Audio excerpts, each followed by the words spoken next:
Shalom Alaikum Bapak Ibu, Saudara-saudari yang dikasihi di dalam Tuhan. Sebelumnya saya mengucapkan selamat hari Minggu, selamat beribadah dan melayani Tuhan. Mari kita berdoa. Bapa, dalam nama Tuhan Yesus, kami membutuhkan firman-Mu di dalam kehidupan kami sehari-hari. Namun kami perlu memahaminya, sehingga kami bisa menerapkan. Saat ini kami mau belajar firman-Mu. Kiranya Roh Kudus membimbing kami, menerangi hati kami, sehingga kami sanggup memahami kebenaran firman-Mu ya Bapa. Dalam nama Tuhan Yesus, kami berdoa. Amin. Bapak Ibu, saudara-saudari yang dikasihi Tuhan, hari ini Minggu 27 Juni 2021, kita akan belajar dari Mazmur pasal 23 ayat 1 sampai 6. Mazmur pasal 23 ayat 1 sampai 6. Judulnya adalah Apakah Anda domba yang baik? Bagian yang kedua. Apakah Anda domba yang baik? Bagian yang kedua. Bapak Ibu, sebagaimana kemarin kita belajar bagian ayat firman Tuhan yang seharusnya dibicarakan adalah gembala yang baik, tapi kita fokus kepada domba yang baik. Demikian juga kali ini kita juga akan belajar dari ayat-ayat yang banyak membahas tentang gembala yang baik, tapi kita akan fokus kepada domba yang baik. Saya yakin Bapak Ibu hafal ini ayat-ayat ini ya. Karena kan ada lagunya. Tuhan adalah gembalaku, takkan kekurangan aku, dan seterusnya. Bapak Ibu hafal itu lagu yang sangat populer bagi orang Kristen. Tapi kali ini kita tidak fokus kepada gembala yang baik. Sekalipun demikian, ayat-ayat itu yang membahas mengenai gembala yang baik itu akan kita lihat, karena disitulah akan terdapat makna dari domba yang baik. Jadi kita akan melihat hal yang tersirat dari yang tersurat. Paling tidak ada 3 hal yang akan kita pelajari berkaitan dengan domba yang baik. Yang pertama, domba yang baik mau diarahkan oleh gembalanya. Domba yang baik mau diarahkan oleh gembalanya. Seperti tadi saya katakan, kita akan lihat yang tersirat dari yang tersurat ini. Perhatikan ayat 2. 2 ayat. Ia membaringkan aku di padang yang berumput hijau. Berbaring di tempat yang ditunjukkan oleh Tuhan. Jadi domba yang baik adalah domba yang berbaring di tempat yang ditunjukkan oleh gembalanya. Kata berbaring itu di dalam bahasa Ibrani ravats. Itu sama artinya dengan istirahat dengan aman dan kenyang. Istirahat dengan aman dan kenyang. Ya.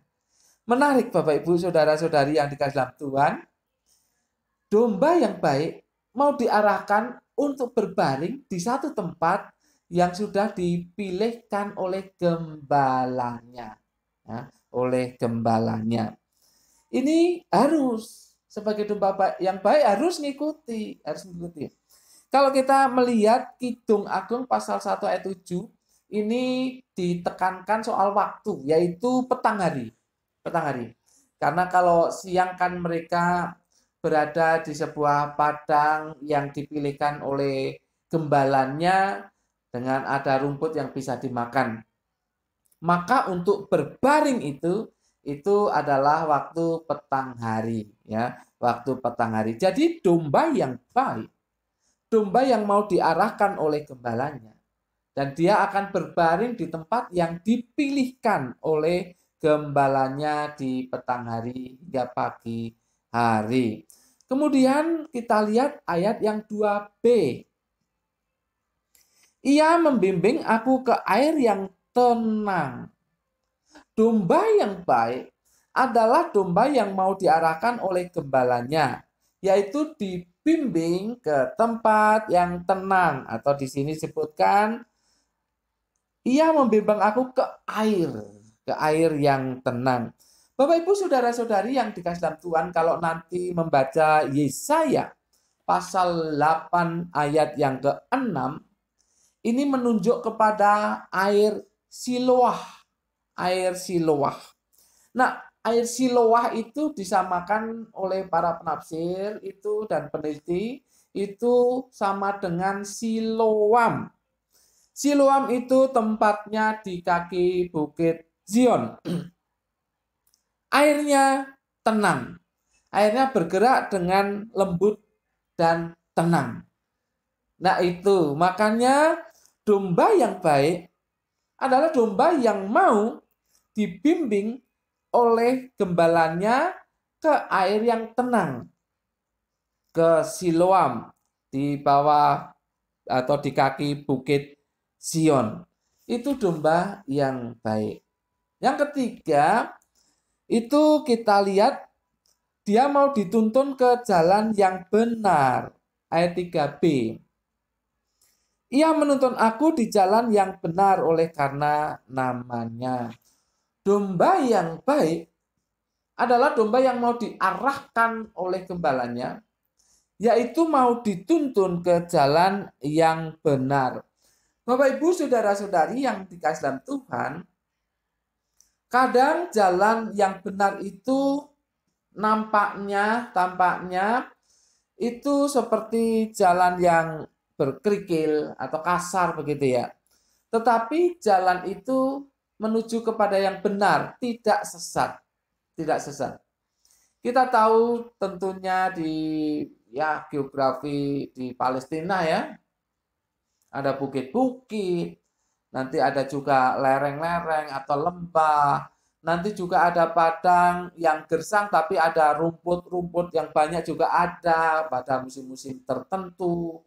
Dan di sana juga ada binatang-binatang liar, khususnya adalah ular, dan itu berbahaya bagi domba-domba. Oleh sebab itu domba yang baik itu mau dituntun ke jalan yang benar. Karena gembala akan mengarahkan kepada jalan yang benar sekalipun jalan itu kelihatannya kasar, kelihatannya tidak rata gitu. Tapi itu jalan yang benar, tidak menuju kepada yang bahaya. Jalan yang benar dan membuat domba tidak tersesat. Bapak Ibu saudara-saudari yang dikasih dalam Tuhan, ketiga hal ini semua adalah yang diarahkan oleh gembala kepada domba-dombanya, berbaring di tempat yang ditetapkan atau ya dipilihkan oleh gembalanya, mau dibimbing ke air yang tenang dan juga mau dituntun ke jalan yang benar. Itulah domba yang baik. Itu bagian yang pertama. Bagian yang kedua adalah domba yang baik harus berani karena ya disertai oleh Tuhan. Domba yang baik harus berani karena disertai oleh Tuhan. Kita baca ayat yang keempat. Sekalipun aku berjalan dalam lembah kekelaman, aku tidak takut bahaya. Sebab engkau besertaku, katamu dan tongkatmu itulah yang menghibur aku. Lembah kekelaman dikatakan di sini. Dalam bahasa Ibrani adalah Gai Tesal Mawet. Gai Tesal Mawet. Itu artinya secara literal adalah lembah bayang-bayang kematian. Tentunya ini bukan semata-mata kematian itu sendiri, tetapi bahaya, ya, bahaya yang suram. Jadi secara manusia lembah ini menakutkan, menakutkan. Jadi seakan-akan kalau lewat di situ begitu ya, itu nyawa menjadi taruhan. Ya, karena itu disebut sebagai Gai Tesal Mawet, lembah bayang-bayang kematian. Secara manusia itu menakutkan. Nah, di ayat ini dikatakan, aku tidak takut bahaya. Domba yang baik itu tidak takut bahaya. Mengapa? Ya karena ada penyertaan Tuhan. Oleh karena Tuhan menyertai domba-dombanya. Maka domba yang baik adalah domba yang tidak takut pada bahaya. Alasannya Tuhan menyertai. Dengan apa? Di sini kan disebutkan, sebab engkau besertaku, gadamu dan tongkatmu itulah yang menghibur aku. Gada dan tongkat, sefet dan misnet. Ya, gada dan tongkat, sefet dan misnet. Kalau gada, sefet itu semacam batang, ya, tapi bawahnya itu ada bonggolnya, Jadi gada itu ya berbentuk ya dari kecil ke besar karena itu ada bonggolnya. Kalau tongkat itu biasanya lurus atau ya kadang-kadang dibuat ini loh ya, seperti tanda tanya ya, seperti tanda tanya, ada lekuannya itu. Ada yang hampir bulat itu ya. Biasanya begitu, ya biasanya seperti itu. Nah, gada ini kan fungsinya untuk melawan musuh. Misalkan serigala, misalkan ya binatang-binatang buas, bahkan beruang, itu bisa dilawan memakai gada. Tapi gada juga kadang-kadang digunakan untuk memukul ini domba, tapi enggak keras. Atau domba yang dari jauh itu mau tersesat, mau makan sesuatu yang bisa membuat celaka, atau mau belok, maka gada ini dilemparkan di depan kepala dari domba. Wes, gitu ya. Jadi domba langsung berbalik ke arah di mana rombongannya itu berjalan, ya. Itu gada, gitu kan. Kalau tongkat itu kan ini untuk menusuk-nusuk tanah supaya diketahui tanah itu sebetulnya hanya rumput doang, sehingga dalamnya itu sebetulnya bisa memerosokkan domba-domba, atau di dalam rumput-rumput yang kering, di semak-semak, di tanah itu ada binatang buas. Itu pakai tongkatnya, pakai tongkat, ya, pakai tongkat. Sehingga itu untuk memimpin, ya, untuk memimpin.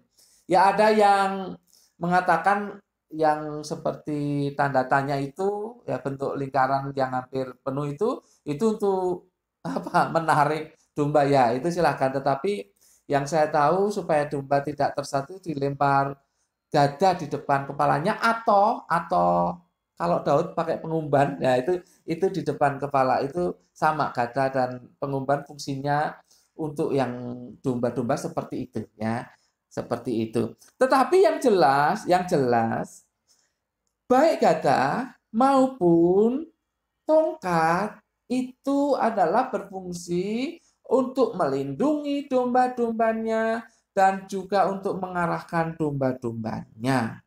Itulah sebabnya pemazmur mengatakan tidak takut bahaya, karena ada gada dan tongkatnya gembala.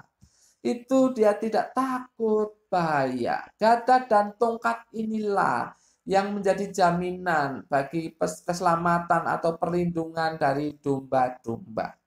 Bapak Ibu saudara-saudari yang dikasihi dalam Tuhan, domba yang baik harus berani karena penyertaan Tuhan, tidak takut karena ada gada dan tongkat gembala.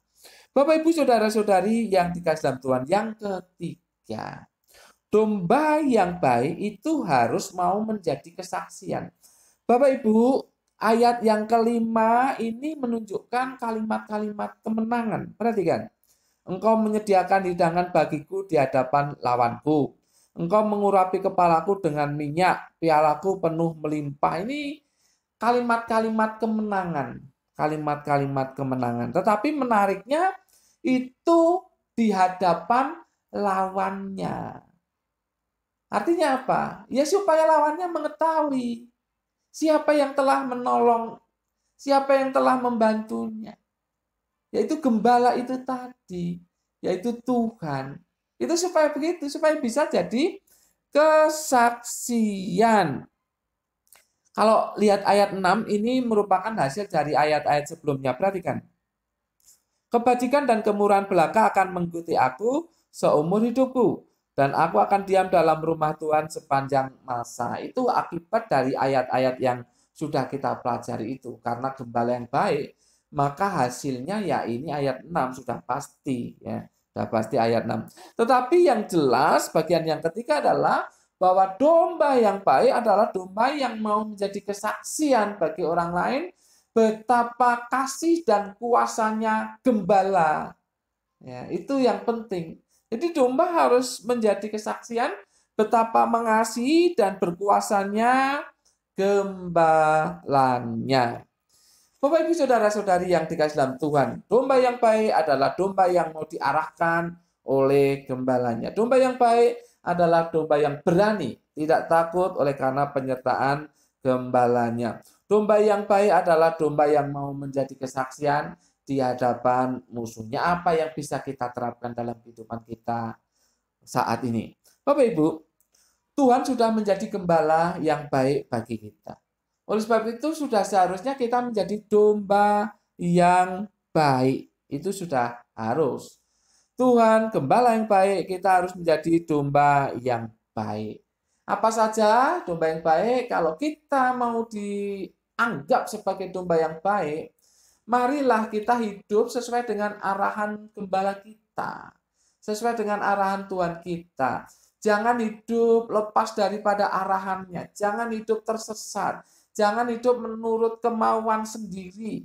Jangan hidup menurut keinginan daging. Mari kita hidup sesuai arahan dari gembala kita, yaitu Tuhan. Mari kita menjadi orang-orang yang berani, tidak takut akan bahaya, bukan nekat. Ingat, bukan nekat ya, tetapi tekad. Beda ya, bukan nekat tetapi tekad.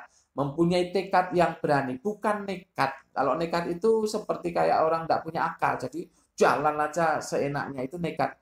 Kalau tekad itu, tekad berani itu karena Tuhan yang menyertai. Jadi karena Tuhan menyertai, Tuhan melindungi, Tuhan memimpin, maka seharusnya kita menjadi orang yang tidak takut bahaya.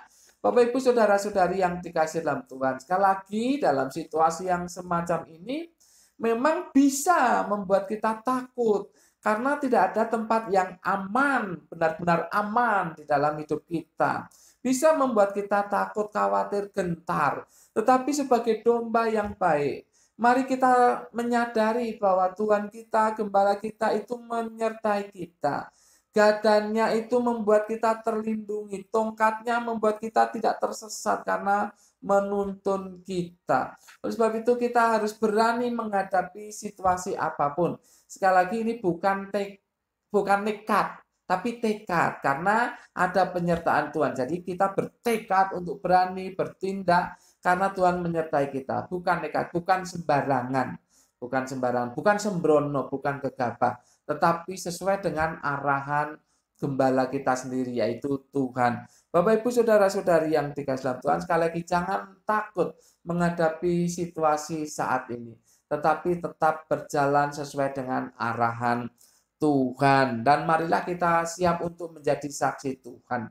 Kalau sudah diberkati, ya kita harus saksikan itu di hadapan orang lain. Mari kita bisa menjadi saksi Tuhan, sehingga Tuhan dimuliakan, dikenal, bahkan diterima dan dipercaya oleh banyak orang. Jadilah domba yang baik, yang mau diarahkan oleh gembala kita yang agung, Tuhan Yesus, yang tidak takut oleh bahaya, dan yang mau menjadi saksinya di tengah-tengah orang banyak. Amin. Kita berdoa. Bapak, terima kasih untuk firman-Mu, kami sudah belajar.